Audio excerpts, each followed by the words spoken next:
Cari amici del canale, oggi andremo a analizzare un argomento molto discusso a livello mondiale, la transizione energetica, quella che nel mondo chiamano la Sustainable Energy Transition. Analizzeremo in particolare, avete visto il numero 0 che introduceva questa nuova playlist, parlava di quella che è la vostra opinione e voglio sentire la vostra opinione proprio su questo argomento, sull'auto elettrica.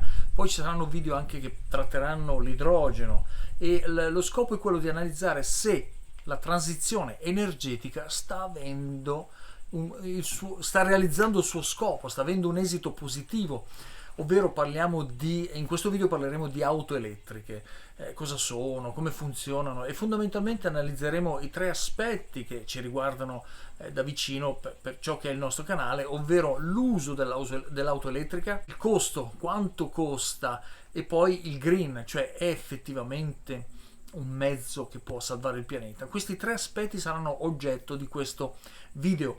Lasciate chiaramente commenti, opinioni oppure le vostre esperienze personali come avete già fatto nel video 0. Allora rimando a fra 4 secondi intanto l'immagine iniziale e avete il tempo di iscrivervi al canale se è vostro piacere. Buona visione.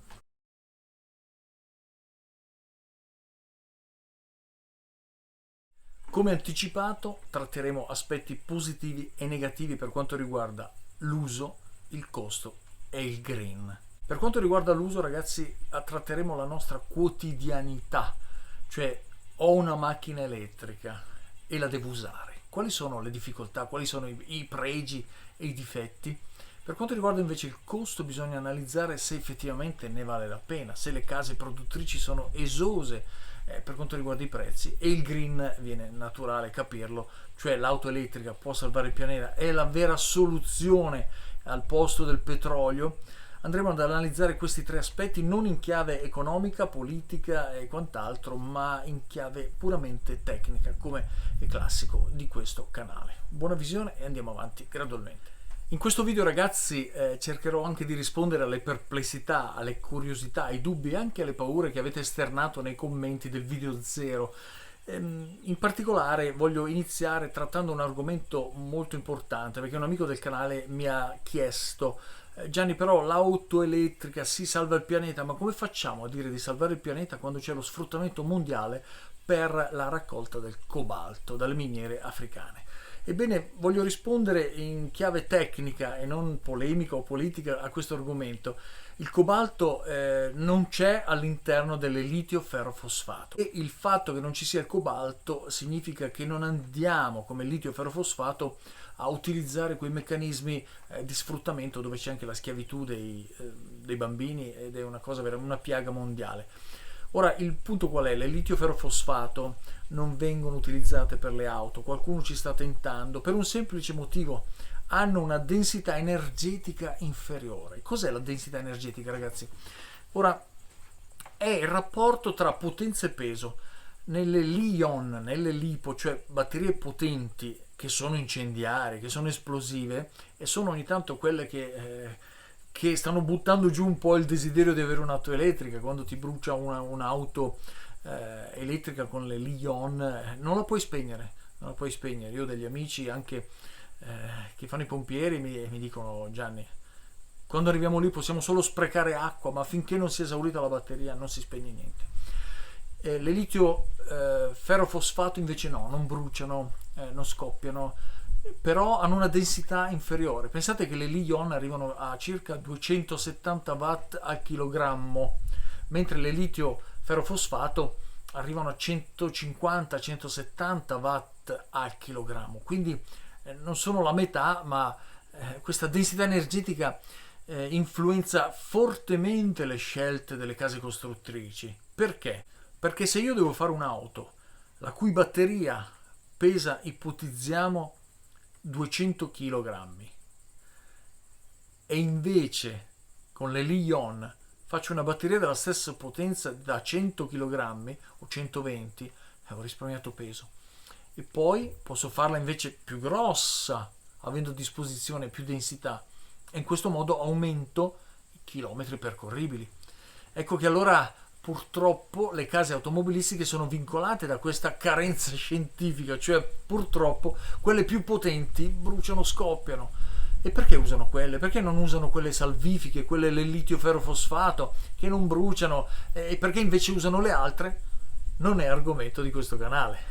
Però tecnicamente vi volevo proprio dire questo fatto importante. E ribadisco che il cobalto non è presente all'interno di tutte le celle che utilizziamo noi per il fotovoltaico, l'eolico, per il fai da te e quant'altro. Questo lo reputo un dato importante che non solo soddisfa la perplessità e la paura di questo amico del canale che ha scritto, ma che ci dà anche una serenità superiore, perché ragazzi, quando siamo green e vogliamo salvare il pianeta, nella nostra coscienza il pianeta non è solo l'erba, ma sono anche gli esseri umani. Detto questo, andiamo avanti con le altre innumerevoli informazioni scientifiche che ho preparato. Alla fine di questo video, ragazzi, non fatemi domande tipo qual è l'auto migliore, cosa compreresti tu, perché tutto dipende, come negli impianti fotovoltaici e eolici che avete visto, da che cosa dobbiamo fare. Vi faccio un esempio semplicissimo: se io lavoro a 1 chilometro da casa, voglio comprare un SUV da 75 kWh con lo scopo di recarmi al lavoro?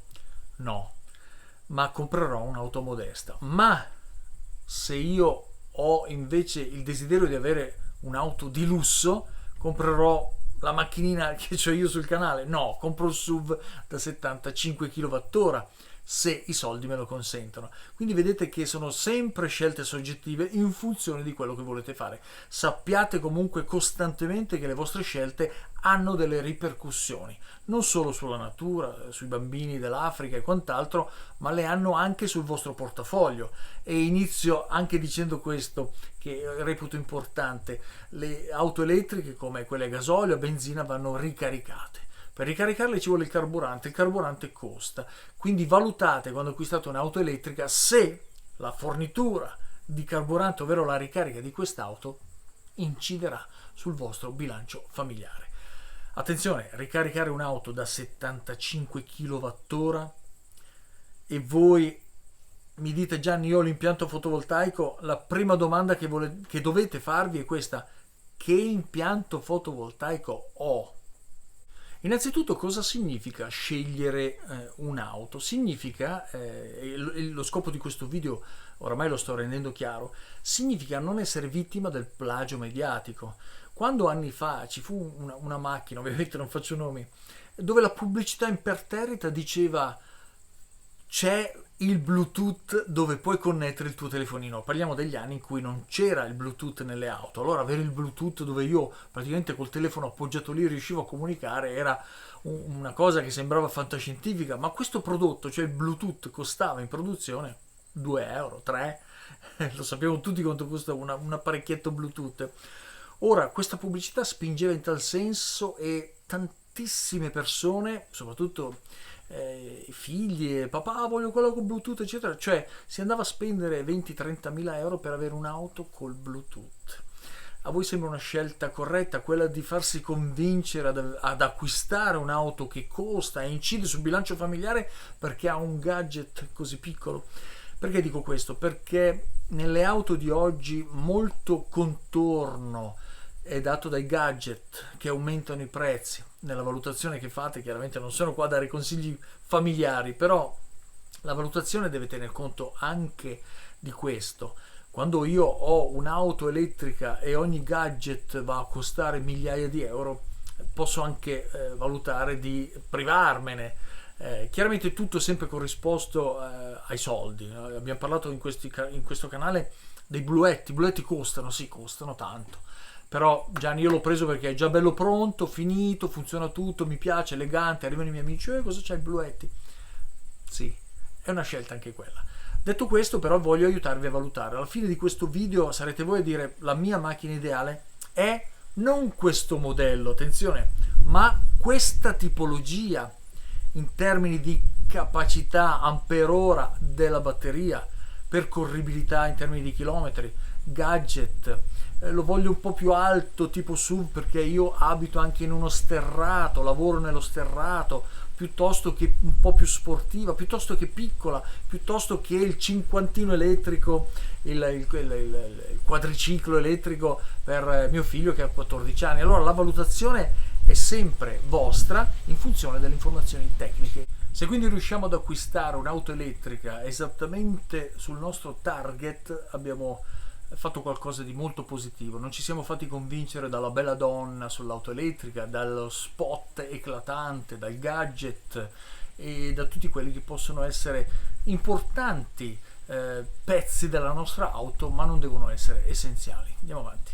Cercherò anche di trattare tutti gli aspetti in chiave negativa, ovvero oggettiva ma negativa. Perché? Perché voglio essere vostro amico. L'amico non è colui che pecca di faciloneria, compra qua, è bella. È bella è un termine troppo generico. Cercherò quindi di essere obiettivo e far esaltare le cose negative affinché voi vi convinciate invece a prendere questa cosa negativa e quindi avrete la massima soddisfazione, cioè sì Gianni grazie, ma questo per me non è un aspetto negativo. Questo lo reputo molto importante per non far diventare questo video un video sponsor. Ebbene ragazzi, un aspetto che voglio menzionare è la legge. Perché menziono la legge? La tocco con una frase chiave. Se la legge dice dobbiamo avere tutti l'auto elettrica, avremo tutti l'auto elettrica. Se la legge dice nel 2035 ci saranno solo auto elettriche e non ci sarà più il gasolio, avremo solo auto elettriche. Perché dico questo? Per non farci perdere tempo a tutti in pensieri, analisi, soluzioni che alla fine diventano hai la macchina a gasolio, hai la macchina a benzina, la devi smantellare, perché la legge, se ci obbligherà ad avere l'auto elettrica, la dobbiamo avere. Ecco perché questo video è importante per andare, e poi ce ne saranno anche altri su tutti gli argomenti di questa transizione energetica. E se dobbiamo averla, dobbiamo averla. Quindi partiamo già con questo video a farci una cultura di cos'è l'auto elettrica, perché ragazzi, fino a pochissimo tempo fa neanche la contemplavamo. Oggi è sulla bocca di tutti. Oggi l'argomento dei bar mentre giocano a carte è l'auto elettrica. No, ma a me non piace, a me è grande, piccola, va piano, va forte, c'è una tuttologia che fa paura. Ecco perché è importante partire già da adesso, in tempo, per andare a fare una valutazione corretta. Quindi la legge ci obbligherà o ci imporrà o ci consiglierà in maniera definitiva di avere l'auto elettrica, dobbiamo già inquadrare che andremo tutti verso l'auto elettrica. Rassegniamoci. Gli amanti del rombo che cosa possono fare? Dovranno rinunciarci. Se ci sarà un obbligo a non usare più le macchine a combustione interna, bene, andiamo sull'elettrico. Una cosa che ci tengo a dirvi, ma è come al solito un'opinione personale, è che a me non piacciono nella maniera più assoluta le auto ibride, perché dal mio personale punto di vista sono una totale violazione delle leggi della termodinamica. Non posso andare a benzina facendo caricare la parte elettrica di un'auto quando per caricare la batteria dovrò inevitabilmente consumare più carburante proprio per generare elettricità. È una violazione totale delle leggi della termodinamica, però le costruiscono, ognuno ha i suoi scopi, anche il piacere di avere l'auto elettrica finta o parziale. Però qual è il punto? Io le auto ibride le vedo solo per uno scopo. Io vado a benzina, arrivo in montagna e poi quando scendo vado elettrico, così ogni volta che lascio l'acceleratore carico a gratis. Ma se devo usare la benzina per caricare, mi dispiace. Moltissimi amici del canale mi hanno confermato questo attraverso il fatto che col costo chilometro carburante dicevano Gianni, ma io non ci vedo tutto questo vantaggio, anzi mi sembra che sia o uguale o addirittura peggiorativa. Però non me ne vogliono i costruttori, questa ribadisco che è un'opinione mia personale. Invece qual è uno degli usi più belli delle ibride? Ebbene, io vado a benzina e mi reco al lavoro, faccio quello che voglio e poi vado a elettrico e mi calcolo dopo un po' di tempo quanto mi serve per svuotarmi la mia batteria elettrica, quanti chilometri posso fare, 50, 100. Ebbene, arrivo a casa e attacco al fotovoltaico l'auto ibrida. Allora sì, sto caricando la batteria dell'ibrido a gratis e poi quando giro invece uso l'elettrico finché l'ho consumato e poi solo la benzina e torno a casa. A quel punto vedete non sto facendo consumare all'auto di più, ma uso l'elettrico generato dal sole, dall'eolico, e quindi gratuitamente, oppure dallo scambio sul posto. Tenete presente una cosa: quando avete un'auto elettrica e dite la voglio comprare perché la carico col mio fotovoltaico, sappiate che la dovete caricare quando c'è il sole, e quindi di giorno. Voi cosa fate? Un lavoro notturno? Quindi se siete fuori casa non caricate niente. Allora mi faccio le batterie. Sì, ma quante? Ho fatto il 15 kWh, ho quello per la casa e la macchina?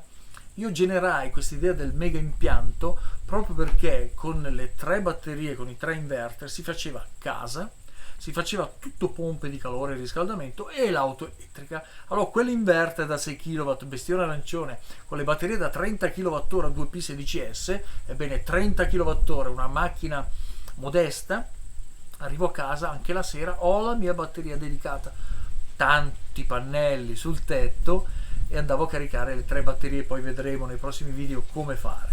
A questo punto sì, perché ho una scorta energetica dedicata all'auto elettrica, che sia ibrida o che sia pure elettrico, vado a caricarla. Poi esco e inizio con l'elettrico, quando è finito vado a benzina, poi torno a casa e ricarico. Questa è una cosa che mi piace sull'ibrido, per quanto ci sarà concesso ancora utilizzare macchine ancora a combustione interna più l'elettrico.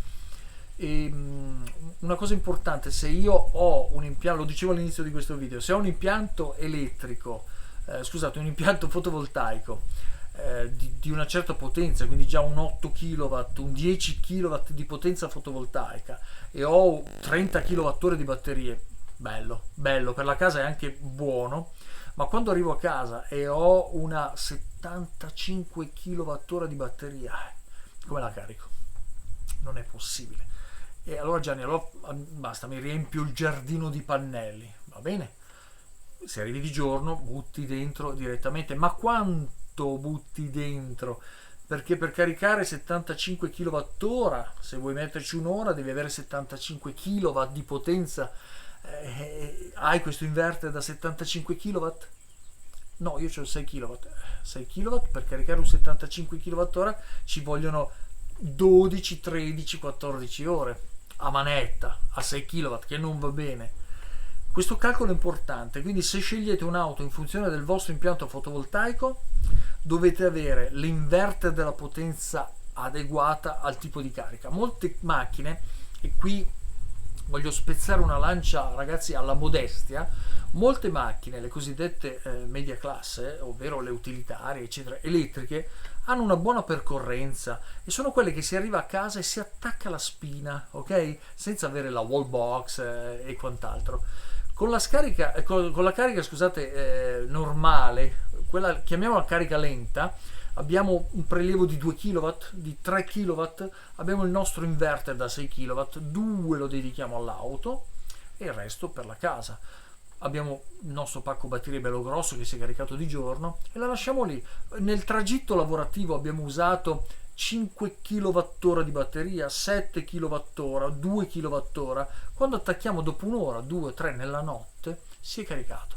Se sappiamo dopo un po' di esperienza che durante la notte i nostri 2 kWh possiamo caricarli anche con 1 kW, abbassiamo le potenze e carichiamo nelle 5, 6, 7 ore notturne. Non abbiamo prelevato troppo dall'inverter e abbiamo lasciato l'energia per le pompe di calore per la casa. Vedete che quando dissi all'inizio la valutazione finale la farete voi, è perché queste considerazioni che vi sto aiutando a fare con questo dialogo servono proprio a capire qual è l'optimum, cioè io voglio andare in quella direzione. Quindi tornando a capofitto, la macchina modesta è quella che ci aiuta col nostro fotovoltaico, e non faccio nomi, l'avete visto che qua non ho fatto nomi di nessuna casa automobilistica. Una macchina che ha il suo chilometraggio da percorrere, 200, 300, 400 km, che non ha una batteria esagerata, non facciamo un viaggio lungo sempre alla massima potenza, eccetera eccetera, ci consente di avere quindi un impianto fotovoltaico normale, caricare anche l'auto e avere grandi soddisfazioni. Il carburante ci costa niente. Allora, io ho parlato dell'ibrido come utilizzo, ma adesso slittiamo completamente dall'ibrido e andiamo alla full electric. La full electric di classe media è l'ideale per chi ha un impianto fotovoltaico normale o anche potente. Chiaramente io ho fatto un webinar anche in uno dei miei corsi fotovoltaici con un amico del canale che mi ha detto: Gianni, io voglio fare, e lui è partito molto furbamente, progressivamente, no? E mi ha detto: ho la casa, sono un single, vivo da solo, cosa posso fare? E io, la prima domanda che faccio sempre è: che consumi hai? Normali. Lui mi ha detto: lavatrice, non ho l'asciugatrice, ho la piastra induzione che già comincia a consumare, ragazzi, e poi un condizionatore. Insomma, i consumi erano quelli classici della famiglia italiana, intorno ai 9, 11, 13 kWh giornalieri. Allora gli ho proposto: guarda, puoi realizzare l'impianto 48 volt, 6 kW di inverter, e i pannelli quanto sono distanti? Erano vicini, su una pensilina che ha fatto lui, grande tra l'altro, quindi era tutto ideale per fare il 48 volt 6 kW. Poi mi ha detto: grazie Gianni, ottimo, sono state 2 ore interessanti, allora voglio fare un altro webinar, però stavolta voglio parlare dell'altro prodotto che devo comprare. Cos'è? L'asciugatrice? Vuoi mettere 2-3 condizionatori invece che uno? Perché lì si poteva potenziare anche il 48 volt. Lui mi ha detto: no, ho visto un SUV, mi sono innamorato, sono circa 80 kWh.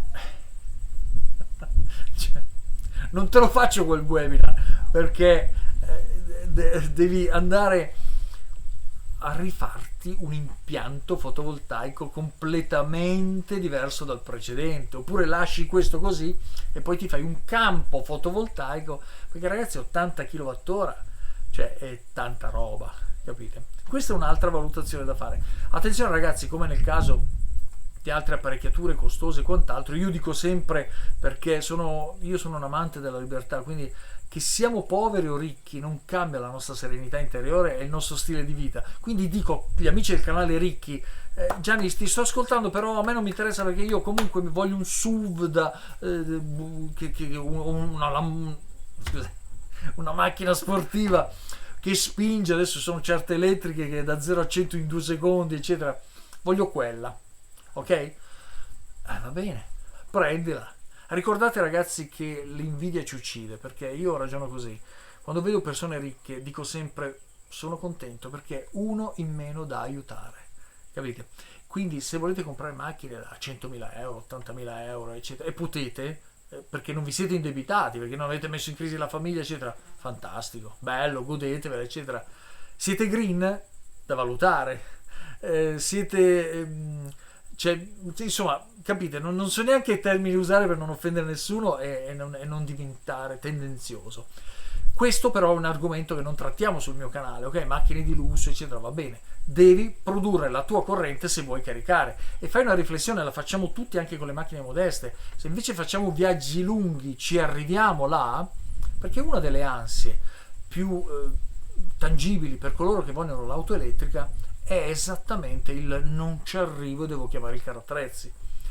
Sotto questo aspetto si sono sviluppate tantissime idee. La più simpatica, fattibile ma comica è: mi porto appresso un generatore di corrente elettrica, uno di quei generatori che avete visto sul canale. Ebbene Gianni, è fattibile questo? Sì, se abbiamo utilitaria di quelle che a casa carichiamo con la spina nel muro, possiamo mettere questa spina nel generatore. Certo che io dicevo è simpatico e comico, perché se arriviamo a un certo punto che l'auto ci dice fra 5 km sei fermo, ci fermiamo, accendiamo il generatore. Da quant'è questo generatore? È un generatore già di quelli sostenuti, cioè da 3 kW, bello potente, che a casa ci alimenta la casa, ma quando ci attacchiamo all'auto elettrica, quel generatore dopo un'ora ha prodotto 3 kW, non i 40-50 che ci sono nella macchina. Quindi è un'emergenza che ci fa incaricare dopo un'ora che siamo lì fermi 3 kW, dopo 2 ore 6 kW. Poi ripartiamo e quanto facciamo? Cioè, se siamo da Pescara a Milano e in Brianza, dove sono nato io, e siamo arrivati a metà e dobbiamo caricarlo col generatore, il calcolo era errato. È vero anche che stanno aumentando, moltiplicando le colonnine con le attese, eccetera, quindi adesso stiamo andando in quella direzione. Ecco perché questo video è un video che inizia l'argomento, vediamo negli anni dove porterà, e soprattutto dove porterà tutta la serie di video successivi che toccheranno l'idrogeno. Conviene l'idrogeno, è green e tutto il resto. Bene, noi Cosa facciamo adesso? No, Gianni, allora alla luce di questa indicazione compro un'auto non utilitaria, la voglio comprare quelle con le fast charge, cioè con la carica veloce. Quando attacchi, ci sono adesso auto di nuova generazione che stanno anche uscendo con nuove tecnologie, con batterie grosse dove si attaccano cavi così, le tensioni sono 400, 600, 800 volt di auto, e lì hanno la fast charge, cioè dove attacco e mi caricano in mezz'ora, 20 minuti. Alcune case automobilistiche promettono anche il 15 minuti, cioè attacco, vado a bere un caffè all'autogrill, esco, sono andato in bagno e ho caricato 50 kWh. Ragazzi, qui dobbiamo parlare di longevità. Quanto pensate che possa durare una batteria di auto quando viene caricata in fast charge con queste potenze, con questi ampere, 100, 200, 300 ampere, 500 ampere che buttate dentro le celle? Poco, poco. Ancora una volta, avete i soldi? No Gianni, non mi interessa, poi la do dentro, ne piglio un altro, va bene, ma questo canale è rivolto anche a coloro che non ne hanno i soldi, e quindi valutate anche il fast charge. Cosa significa fast charge? Carico velocemente sempre perché faccio viaggi lunghi, viaggio elettrico, va bene, poi devo cambiare la macchina, quindi costi aggiuntivi, o mi sostituiscono la batteria o mi devono, o cambio l'auto e ne compro un'altra più potente e quant'altro. Questa è una valutazione che dovete fare. Un'auto in fast charge distrugge la batteria in pochi anni. Se abbiamo un'auto elettrica modesta, la cui batteria dopo 10 anni ci dice ancora hai l'80% perché siamo dei buoni guidatori e quant'altro, bene, se andiamo su una fast charge dopo 3-4 anni siamo già a sostituzione batteria, abbiamo già buttata al 40-30. Poi sentite anche e informatevi, ogni casa automobilistica ha le sue schede tecniche, i suoi test. Veramente il mondo si è buttato in questa direzione e la cultura diventa fondamentale per fare delle scelte. Andiamo avanti ragazzi, spero di non stressarvi, spero che vi stia dando tante nozioni utili per la valutazione. Poi nei commenti andate ad aggiungere i vostri elementi personali che saranno attentamente valutati uno ad uno anche per il prossimo video che uscirà, e non voglio anticiparvi di cosa si tratterà. Adesso voglio parlarvi ragazzi di alcuni commenti che avete fatto su questa serie di video, su questa playlist, e in particolare voglio menzionare un amico del canale che mi dice: Gianni, io ho paura dell'auto elettrica. Perché? Perché adesso stanno creando il cosiddetto remote control, cioè tutte le auto sono controllate da remoto. Da che cosa? Dal wifi, dalla rete, e tutti i dispositivi interni, quelli che un tempo erano dei servomeccanici dalle frizioni e quant'altro, adesso hanno un controllo elettronico da software. Ebbene, questo amico del canale, che è un programmatore elettronico di livello, mi dice: io ho paura degli hacker, perché se vanno a smanettare all'interno delle tecnologie wifi della macchina possono creare delle complicanze anche in termini di sicurezza, ovvero un'auto che mentre devo frenare o deve frenare da sola perché mi sto avvicinando a un'altra auto non lo fa, proprio perché qualcuno ha messo mano nel software. Quindi questo argomento sulle auto elettriche lo voglio trattare perché è un effetto collaterale, ma che è importante perché riguarda la nostra sicurezza. Bene, l'hacker è il nemico delle auto elettriche, perché se va a mettere mano nelle combinazioni software, negli algoritmi, nelle formule, in quello che è il funzionamento dell'auto, possiamo avere dei problemi seri.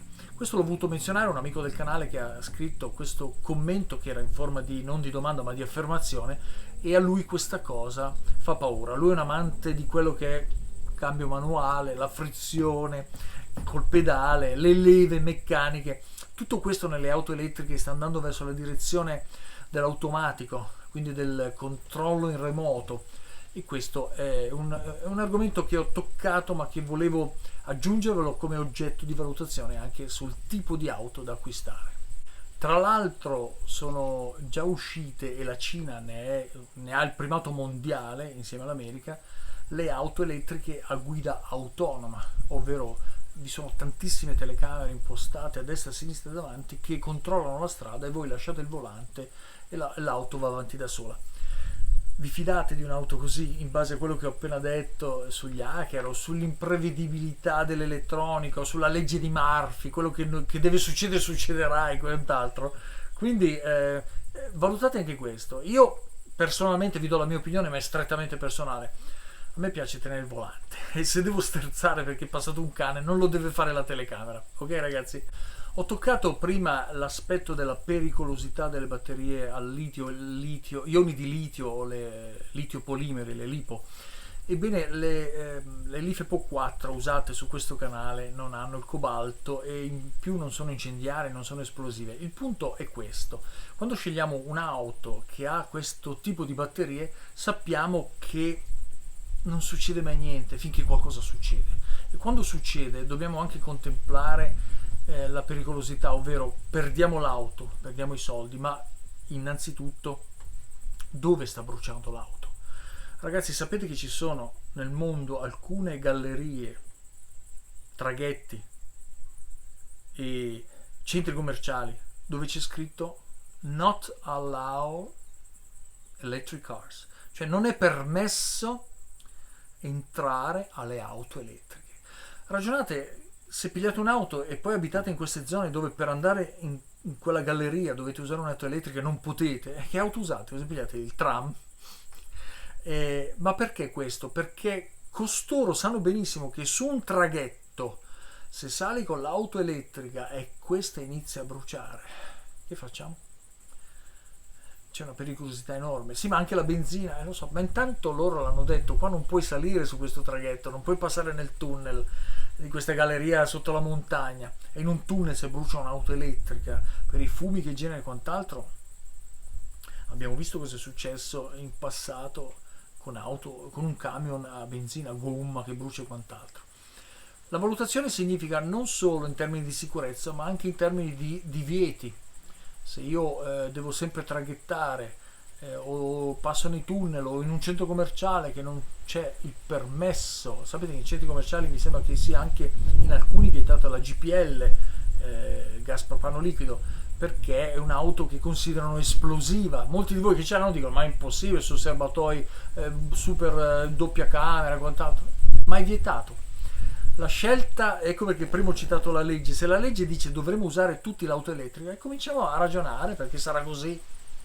E se dice non può entrare con l'auto elettrica qua sul traghetto, e io sono uno che usa traghettare, devo ragionare anche su questo. E questo è lo scopo di questo canale, aiutarvi in quella che sarà la vostra scelta personale.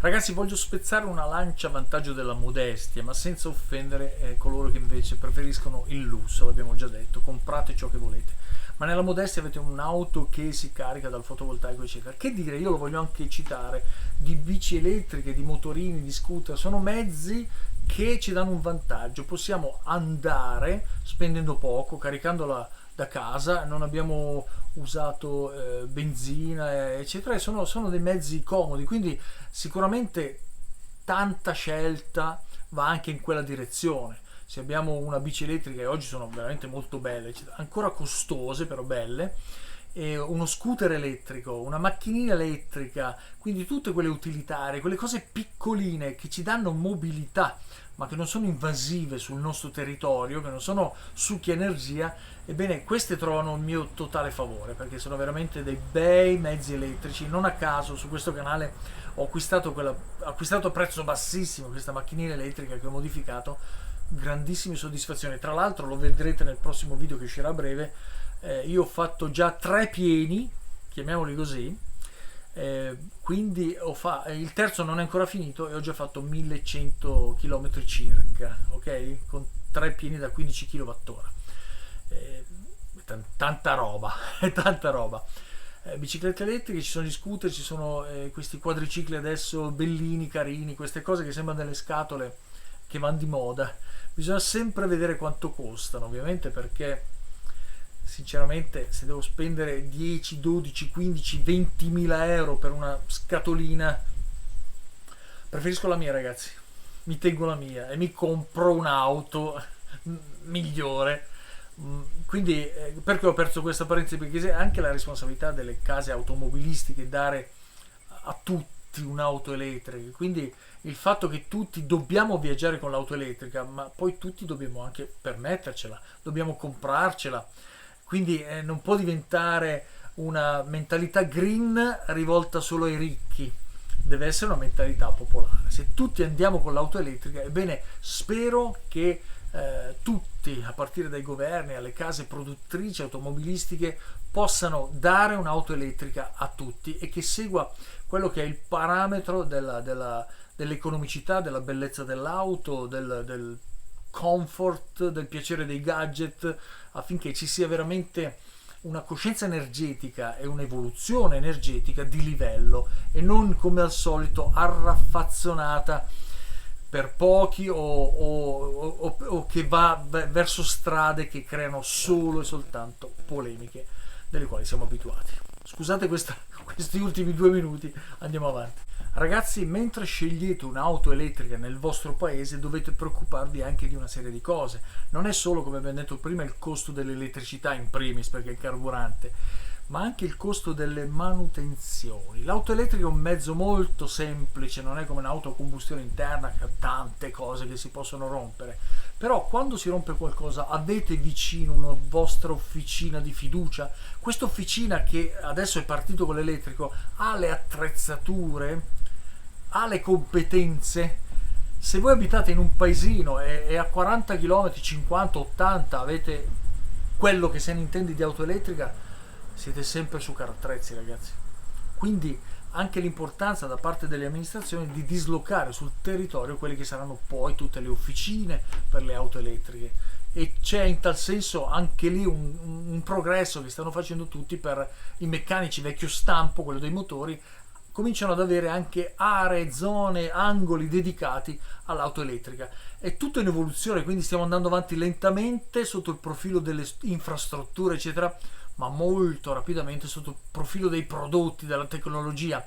Questa corsa, se non si va a bilanciare tra la vendita di auto e il supporto all'utente, ovvero le officine, i consigli, carburante a basso costo, colonnine dislocate sul territorio, diventa rapida solo la vendita come al solito, ma non viene affiancata in maniera paritaria quella che è poi tutta la serie di servizi che sono necessari. Perché, ragazzi, io sono un tecnico, ok, mi si rompe l'auto elettrica, apro, vediamo cos'è, no? Un test e 2 cose, capisci perlomeno cos'è, magari ti manca il pezzo di ricambio, ma coloro che sono zero e sono solamente degli utilizzatori, o tutte le ragazze, le donne che circolano, e gli amici del canale che fanno avvocati, professori di scuola eccetera, e non se ne intendono di meccanica, li lasciamo in condizioni, cioè rimanete, se avete scelto un'auto priva di assistenza, rimanete totalmente in panne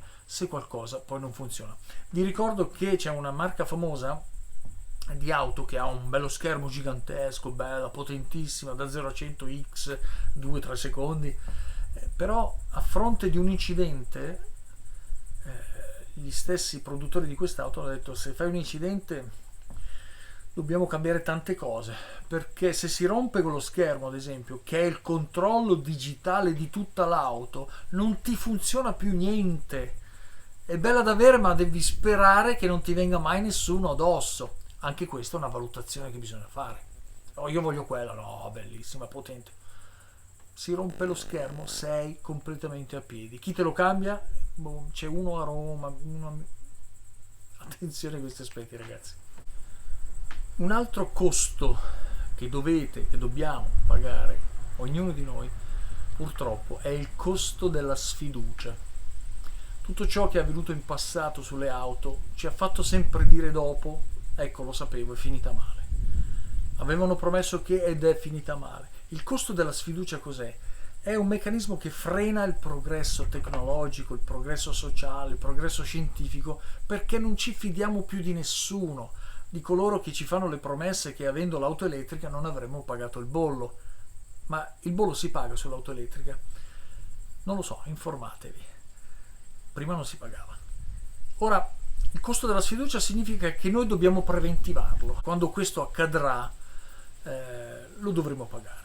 Questo lo dico perché non possiamo comprare niente se questo ci assorbirà l'ultima risorsa economica della famiglia. Quindi l'attenta valutazione di quale macchina comprare è importante per non pagare anche il costo della sfiducia. Voglio aprire adesso l'argomento green, e questo è quello più scottante sulle auto elettriche perché è lo scopo primario per cui c'è la transizione energetica. Ci siamo accorti che insomma la natura si sta un attimino arrabbiando e allora andiamo sull'elettrico. La prima domanda che mi faccio è: stiamo andando sull'elettrico perché vogliamo salvare il pianeta o è una manovra economica? A questo non posso rispondere perché non sono io che manovro tutti i meccanismi mondiali. Però vi faccio una domanda. Mi sono fermato a un parcheggio e c'era un signore che doveva caricare l'auto elettrica, c'era una colonnina e lui, era un posto così carino, bello, meno collinare, un po' più piatto. Questo signore attacca il plug all'auto, in quel momento si sente cos'è? Nel silenzio così si nota. Ebbene, dietro, come attaccato l'auto, era partito un generatore a gasolio. Ora, sotto l'aspetto green, se io sto andando elettrico e il generatore, quel generatore da 50 kW è a gasolio, io quando l'ho visto volevo fare le foto, già no, però lasciamo perdere e non voglio fare polemiche su questo canale. Però ragazzi, non possiamo usare un generatore a gasolio per caricare un'auto elettrica. Lo possiamo fare come ho fatto con la macchinina, se me lo porto dietro sono in emergenza, ok, ma che quella sia una colonnina, ma sì, ma quella è lontana, come facciamo? I cavi non ci arrivano. Sì, vuoi spingere proprio l'elettrico ma caricandolo col gasolio. Allora, questa è una cosa che dico personalmente non mi piace. Se devo caricare l'auto elettrica utilizzando i combustibili fossili, allora no, dico no. E su questo si apre una parentesi: come produciamo la nostra energia elettrica per caricare le auto? Se abbiamo centrali a carbone, centrali a gasolio, se abbiamo centrali nucleari, cioè le centrali quali sono? Sono queste, ce n'è altre. Ebbene, la valutazione di che tipo di corrente stiamo generando nel green è fondamentale, perché se no l'auto elettrica diventa semplicemente un'alternativa al gasolio o alla benzina. E quindi è importante anche, e qui chiaramente non sto parlando con voi amici del canale, sto parlando con coloro che dovranno fare le scelte territoriali. È molto importante andare verso un vero green, se vogliamo farlo passare per green o se è realmente green. Quando facciamo la scelta lì non c'entriamo noi, ho un'emergenza, la macchina non va, mi attacco la colonnina, no, ma che è a gasolio?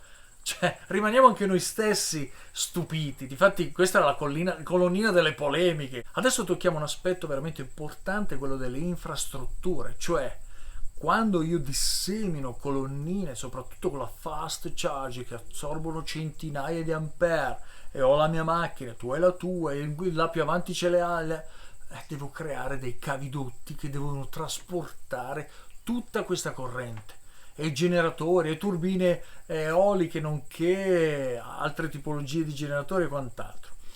Detto questo, avete visto recentemente purtroppo i cari amici del canale, i cari abitanti, non solo gli amici del canale, della Sicilia si sono trovati in diverse città con seri problemi. Perché sono nati questi problemi? È semplice: perché il caldo è stato più del solito, molto più del solito, siamo arrivati a punti di 45-50 gradi e oltre. Un amico del canale che ha fatto un webinar di Catania mi diceva: Gianni, qui eravamo a 53 gradi.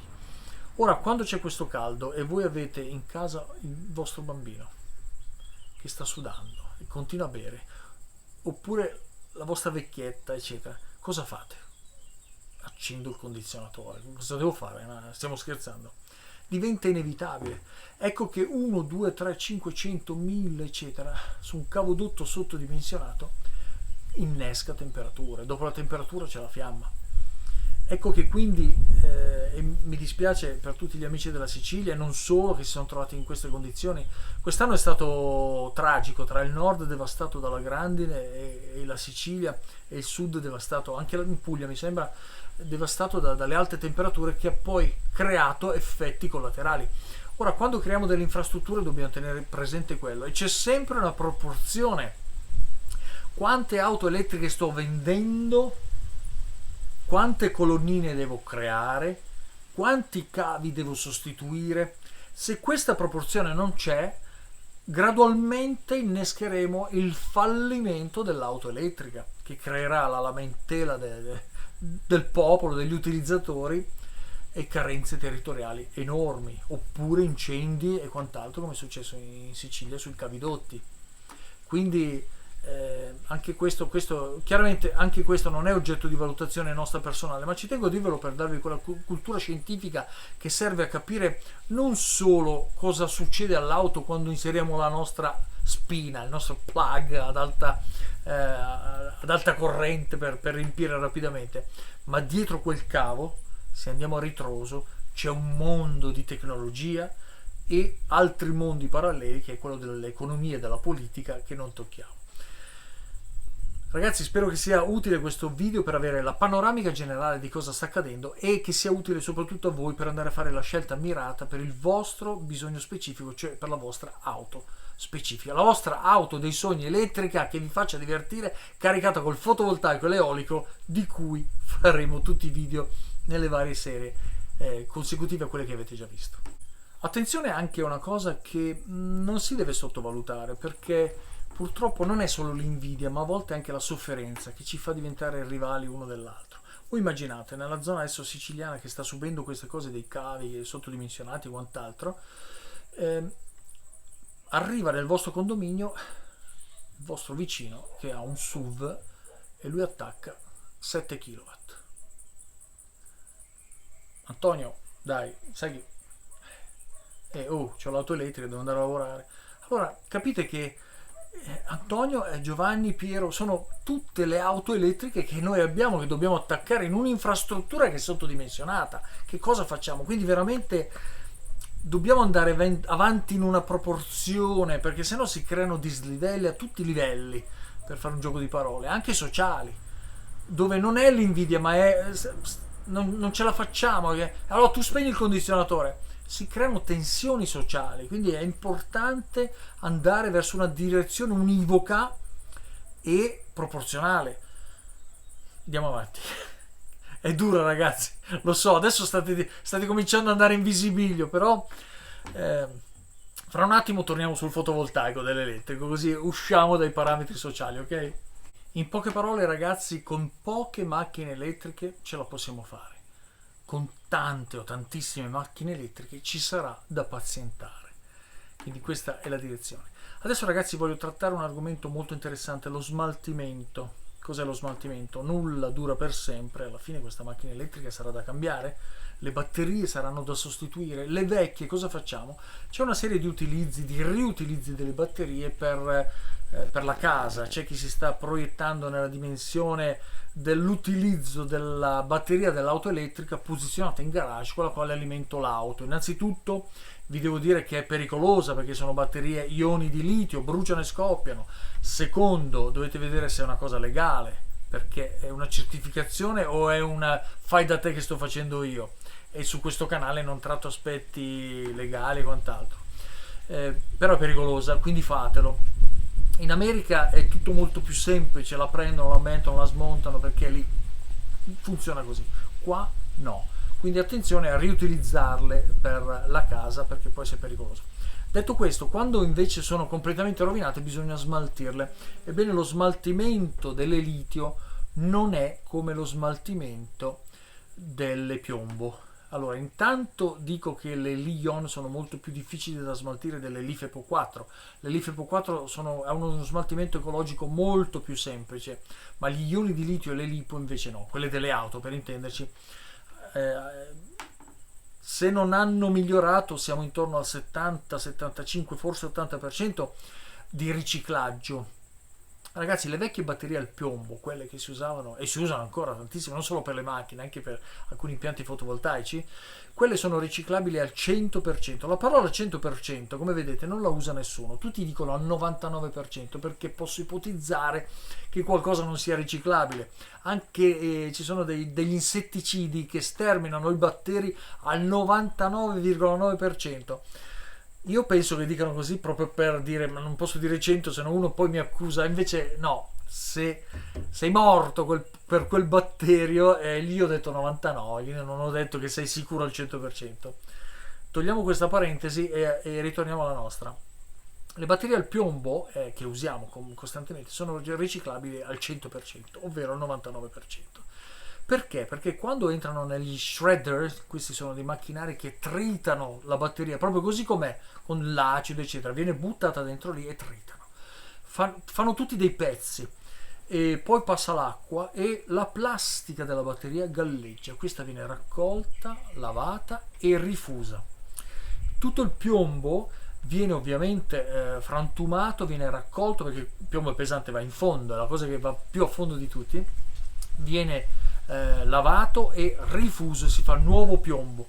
E per quanto riguarda gli ossidi, che sono quelli più difficili, ebbene gli ossidi vengono anch'essi lavati e messi all'interno di filtri di sintetici, vengono pressati, esce tutto l'acido e gli ossidi vengono anch'essi rifusi. Ovviamente anche l'acido solforico viene riutilizzato, cosa che non avviene con le litio perché hanno una rigenerabilità, cioè un riciclo che è molto molto più difficile e costoso. Quindi questa è anche una cosa green che dobbiamo tenere in considerazione rispetto alle vecchie batterie al piombo. Ma chiaramente nessuno torna più sulle piombo, qui c'è molta più potenza e quant'altro, però consideriamo anche questo aspetto culturale. Parliamo adesso delle materie prime per i sali di litio, gli ossidi di litio, il cobalto, eccetera. Abbiamo già accennato quanto l'Africa sia devastata con queste miniere dove spesso ci vanno i bambini. Questa è una cosa veramente spiacevole a livello mondiale e spero che alla fine le amministrazioni intorno a noi riescano a trovare una soluzione. Le terre rare con le quali si costruiscono queste batterie risiedono, cioè sono posizionate in pochi posti del mondo, tra cui la Cina, tra cui l'Ucraina, ci sono pochi, l'Africa, e queste sono oggetto di guerra, di conquista, di connubi politico-sociali, quindi questa è una cosa molto negativa. I prodotti che non sono il piombo, vecchio piombo, sono purtroppo oggetto di problematiche mondiali che non tratto qua ma che esistono, le ho volute menzionare affinché prendiate coscienza nelle vostre scelte.